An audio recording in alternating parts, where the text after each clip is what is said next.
Recently যে ধরনের কথাবার্তা বেশ কিছু রাজনৈতিক নেতা শাসক দলের, কেউ বলছে কত টাকা নেবেন, কত কোটিতে নেবেন, ভোটে দাঁড়াবেন, এই ধরনের মন্তব্য করেছেন। এই মন্তব্যের পরিপ্রেক্ষিতে আমি জানিয়েছি যে দেখুন, এই মন্তব্যে আপনারা ঘাবড়াবেন না, ভয় পাবেন না। বিজেপি এবং পশ্চিমবঙ্গবাসী আপনার সাথে আছে, পশ্চিমবঙ্গবাসী আপনাদের সঙ্গে আছে। আপনারা যে লড়াইটা চালাচ্ছেন সেই লড়াইটা চালিয়ে যান।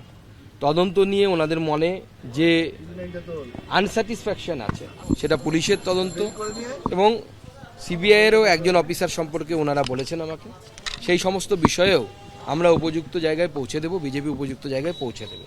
ওনারা এখন বলছেন যে সেই সময় আমাদেরকে যে প্রেশার দেওয়া হয়েছিল, যে ভয় দেখানো হয়েছিল যে কোথাও মুখ খুলবে না, ভয়টা কী দেখানো হয়েছিল, মুখ খুললে পরে অপরাধী ছাড়া পেয়ে যাবে। এবং পুলিশের ভূমিকা এক্ষেত্রে সত্যিই জঘন্য।